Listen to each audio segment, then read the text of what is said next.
It was just as cold and mocking. And for being so eager to deceive me. Next month, there will be no pictures of you with Helen had a terrible tantrum in her memory. She sobbed for hours locked in her room. And when she did want to come out, she realized that Leo's intention was not to let her out anytime soon.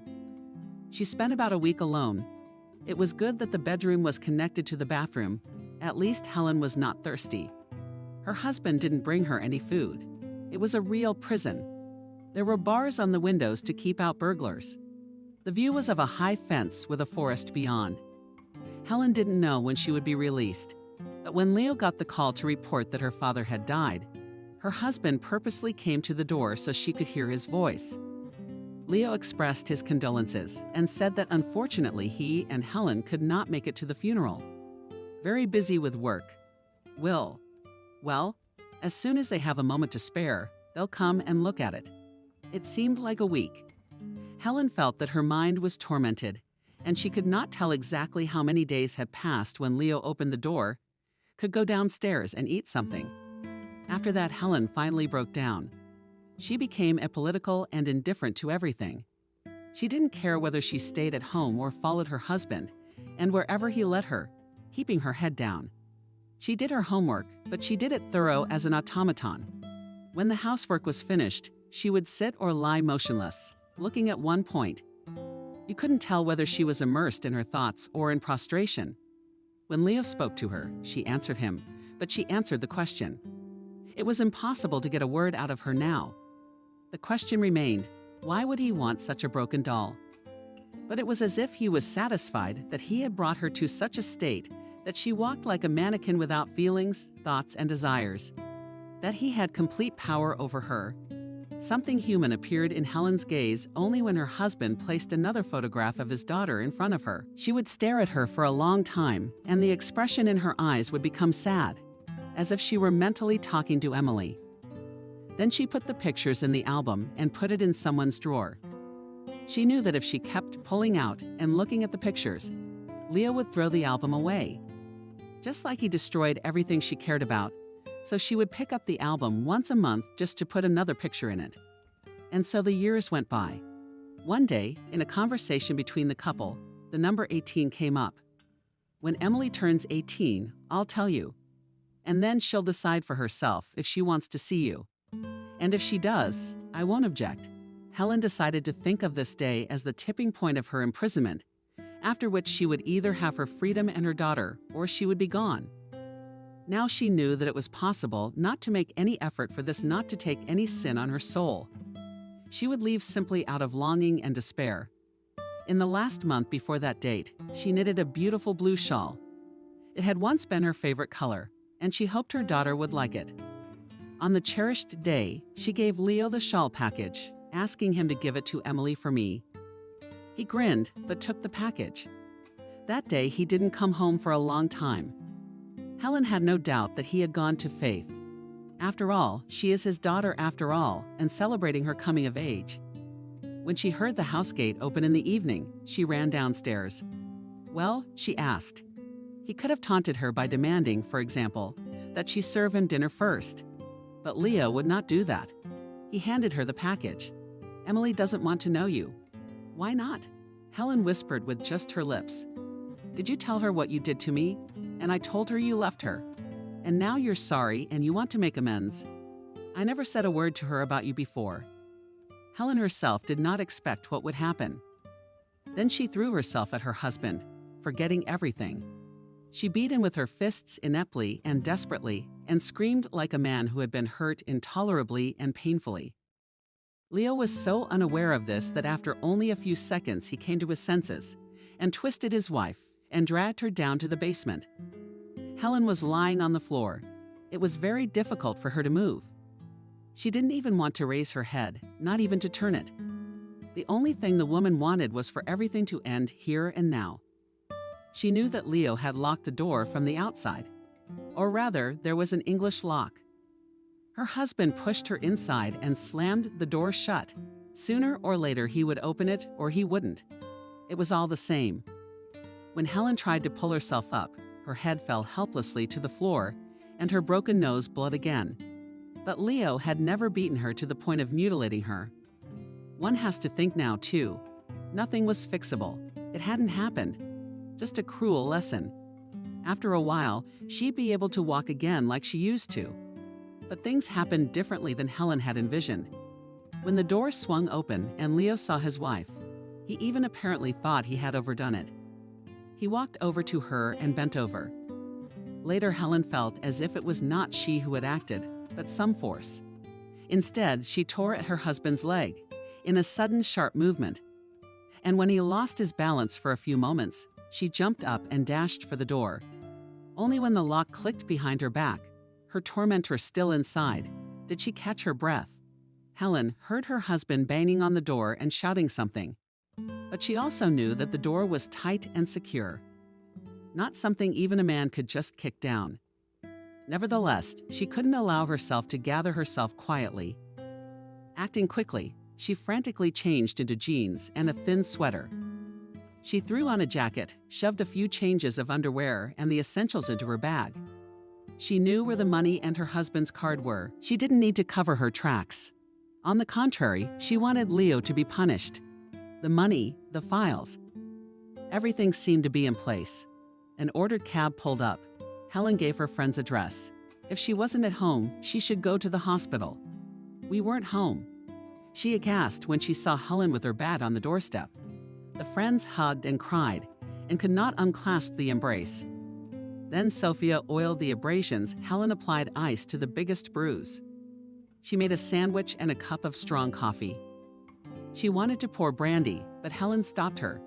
No, don't. First, you have to go to the hospital to get the bruises removed, and then to the police. That's what the friends did. Sophia didn't leave Helen alone. She held her hand. Helen felt like Leo was about to appear behind her, calling out to her. Right on top of him, she heard his voice and picked herself up time after time. Again, there was no way for him to get out of the secret room by himself. Helen had finished telling her story to Alex, and now sat looking at the sea. What happened next? He asked, silently. Next, the police came to Leo's house. He was released from his confinement and immediately detained.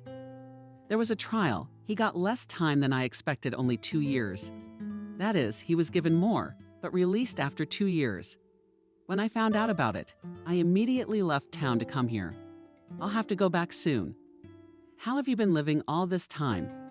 Turns out my father left me a nice inheritance. And I also found out that Leo had deposited a large sum of money into my account. Some money was no problem. That's good, because I couldn't work for a while. I was in treatment. I was very close to losing my mind. Maybe that's why they gave Leo a little bit of a pass. They thought I was crazy and that I was talking about him a lot. The beatings really couldn't be hidden. And your daughter? My ex-husband never said where she was. Not with the police, not in court. Helen shook her head, so I don't know anything.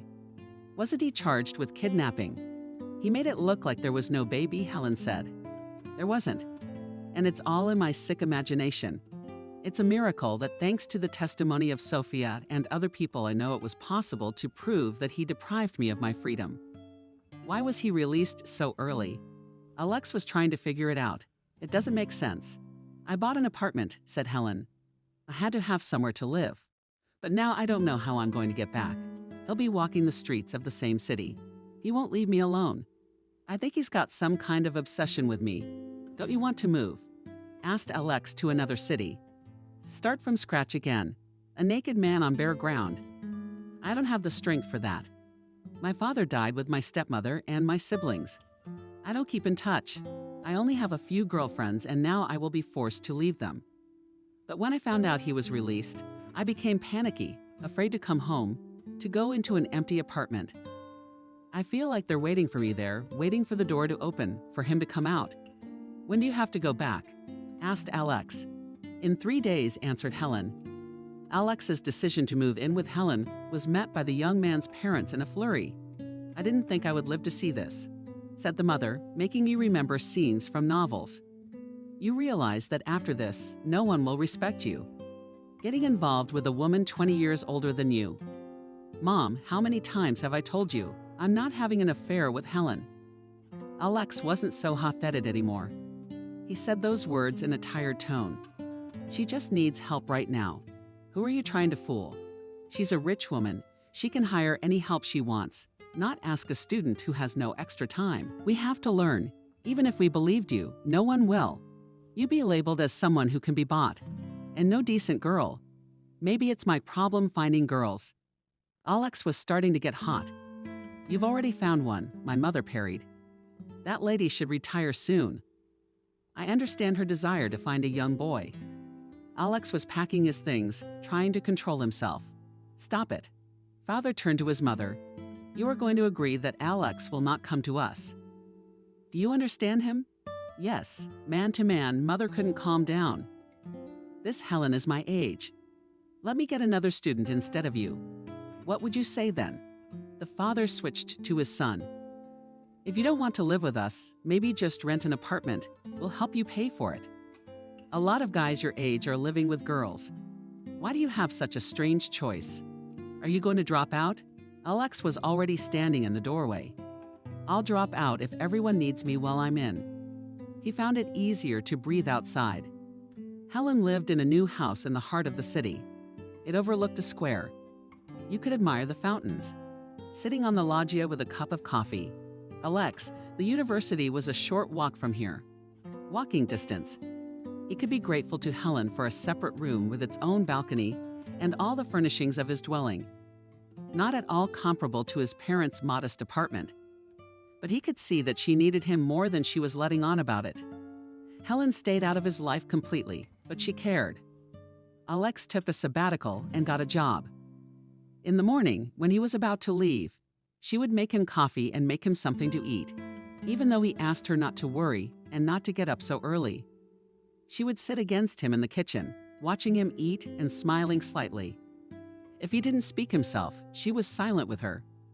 But it was surprisingly easy to keep silent with Helen, as if we were on the same wavelength. He came rather late. When the fall came, it was already beginning to get dark. And again, they would sit together at the table. And there was Helen's incomparable coffee in small cups. And Alex more words from the left in the evening, often humorously told about how his day went. There was nothing to tell about Helen, except about books read and movies watched. But Alex noticed that she became calmer around him. Her face rounded a little.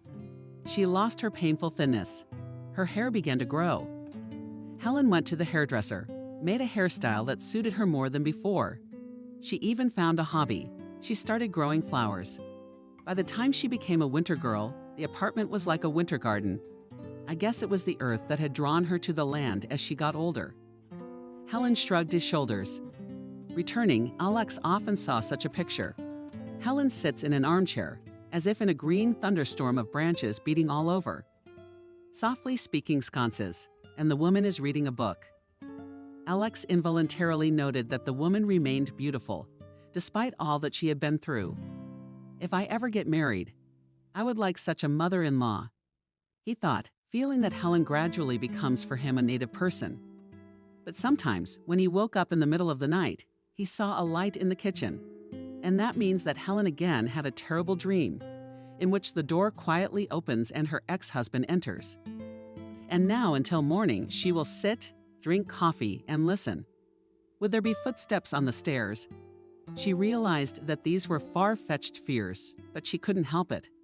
From Leo's house, Helen had taken nothing with her except her personal belongings, a photo album, and a blue shawl she had knitted for her daughter. The shawl now hung in her room. Alex did not hide from her that he was trying to find her husband and daughter. But he didn't tell her the details. And when the young man disappeared for days at a time, Helen knew it had something to do with the search, but she never questioned it. It was too painful and intolerable for her to hope and then be disappointed.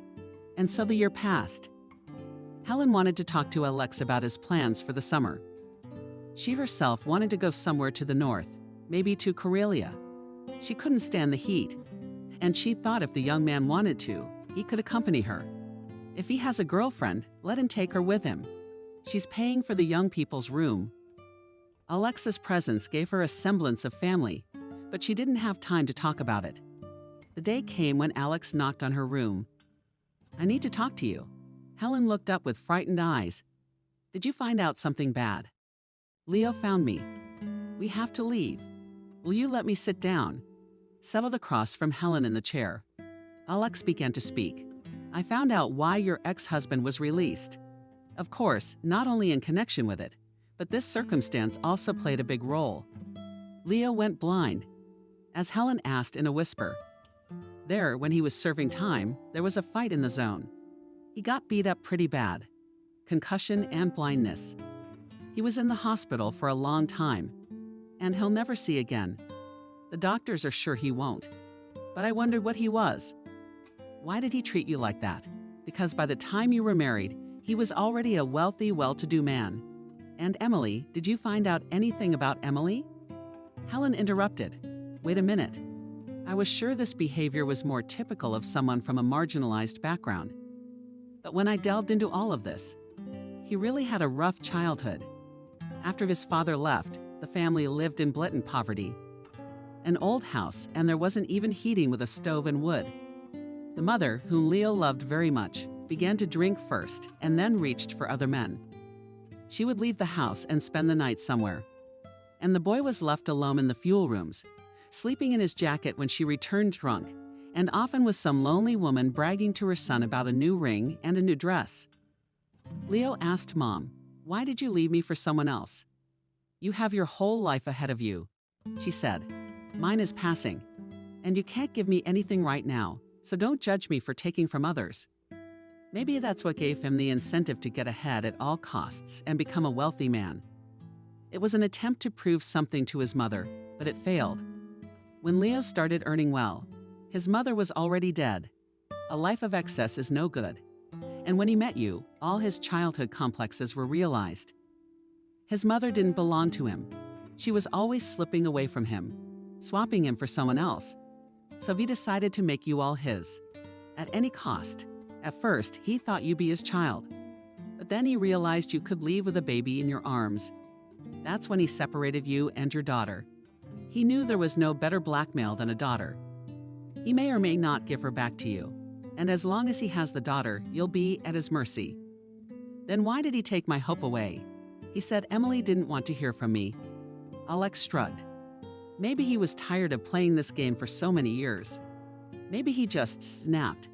But he wasn't going to let you go for sure. In your face, he was definitely avenging his mother for his childhood. Where he hid his faith. That's what tormented Helen. Most of all, she's alive. He gave her to strangers to be adopted. Do you know anything about that? I know. Alex was silent for a few moments, and the woman held her breath. You have no idea who raised her. Who did? Your stepmother. He brought her the little girl and assured her that you had given her up. He's too busy with work to raise a girl. Maria really did love your father. Her own sons were grown, and she realized she couldn't give the professor's own granddaughter to an orphanage. So she raised Emily. Leo visited the girl, took pictures. Helen held her hand to her throat. She really hates me and doesn't want to know. She's at Maria's now. Come with me. Alex suggested it. I have something to show you. And I also want you to know this. I met with Vera and talked to her. Helen had long ago given the young man the keys to her car, and now the car was waiting for them at the entrance. From excitement, the woman did not realize where they were going. The city ended, the villages went on. Then the road turned into the forest. Finally, Alex stopped the car and shocked. Helen recognized the place where she and her husband had once spent their honeymoon. The cottage by the lake. It had recently rained and the air was filled with the smell of pine needles, earth, and leaves. There was a small pier next to the cottages. It was empty now. It seemed that there was not a single living soul here, but it only seemed so. Helen did not immediately see on the landing in front of the cottages in a chair sat a man from the worst with gray hair and dark glasses. Helen would not have recognized Leo, but reason told her that it was him. And standing next to him, leaning toward him, was a girl. She was saying something to the old man, stroking his arm. Then the girl threw her head down. She was as fair-haired as her mother. And with her noble features, she resembled her grandfather. For a minute, she and Helen looked back at each other. Helen wanted to walk toward Faith, but realized she couldn't move. Her legs were failing. Alex, apparently sensing her condition, took her firmly under the elbow.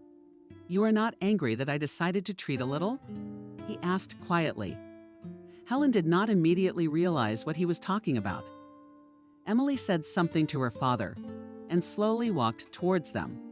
The closer the girl came, the more Helen's doubts grew. No tests were needed here, no questions asked.